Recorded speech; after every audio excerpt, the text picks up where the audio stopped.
Hello world! Welcome back to another angstromCTF 2022 write-up video. In this video, we'll be walking through the web challenge Xtra Salty Sardines. Let's get into it.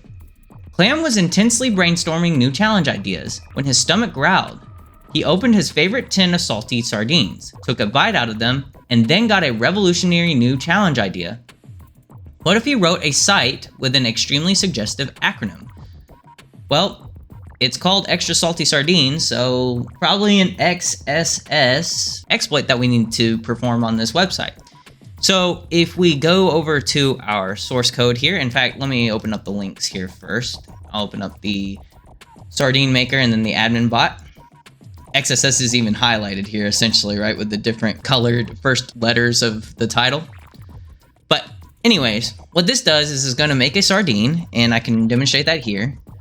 And it's just going to give you a random URL up here, and you're going to use that and submit it to the admin bot, which I will demonstrate now. Tractors, skip, stairs. That's good enough. There we go. All right, and it'll just say visit successful. So not much to that. If we come over to the source code, however, you'll notice that there's actually a flag that it's grabbing from here. And this is where the admin bot is doing its thing. So basically, we need to be able to grab that flag or print out the cookie and then use that cookie on the admin bot. But a key thing to note here is the admin bot will be able to access this. So this will be important later because we're actually going to bypass the cookie thing entirely. Actually, we're going to completely avoid it. Now, when you submit a sardine, it's going to post to this make sardine file, and it's going to try to filter out your XSS injection that we're going to be doing, right? Because that's what essentially what this safeguard here is for. But the thing is, in JavaScript, if you just use .replace without any extra parameters besides the basic 2, then it's only going to replace the first instance of it. So we can literally just get around that by putting all the characters that it's going to filter by at the beginning, or at least the ones that are going to be in our injection. So let me show you the actual injection we're going to use. And this is actually a very similar injection to what was used on Google CTF 2020 for their XSS challenge. What you're going to do is you're going to fetch the flag file, and then you're going to take the response of that file, which is, the HTML, and then we're going to basically take that and convert it to base64 and send it to our webhook here. The webhook serves as an endpoint so that we can actually see data that's going across the net, or the wire essentially. This mode no cores is just a header you need, I'm guessing, to enable something that you wouldn't normally have. And that's pretty much it for the structure of this. Now, why are we not stealing the secret cookie? Well, the problem is, and I found this out from one of the admins, that the HTTP only cookie is enabled, or header is enabled. So you won't be able to see any JavaScript, plain text essentially, in the URL if you were to call it. It protects against that. So that being said, let's go over to our new hook bin that we need to create actually.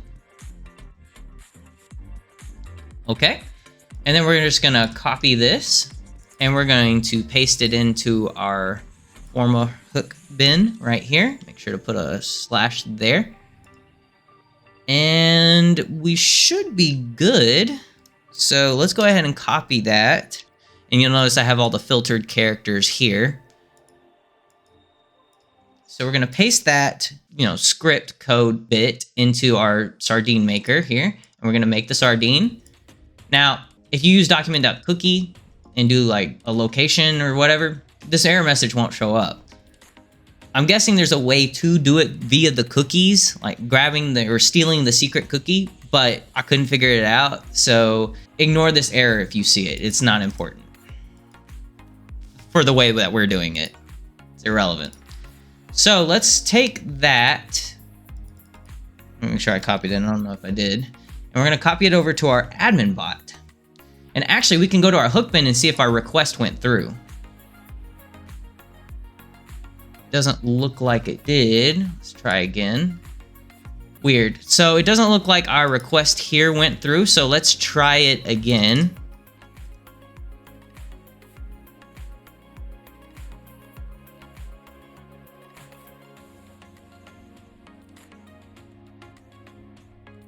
Do that. Now let's see if it goes through. Well, it didn't look like it went through, but that's okay. Oh, there it goes. Yeah, there it is.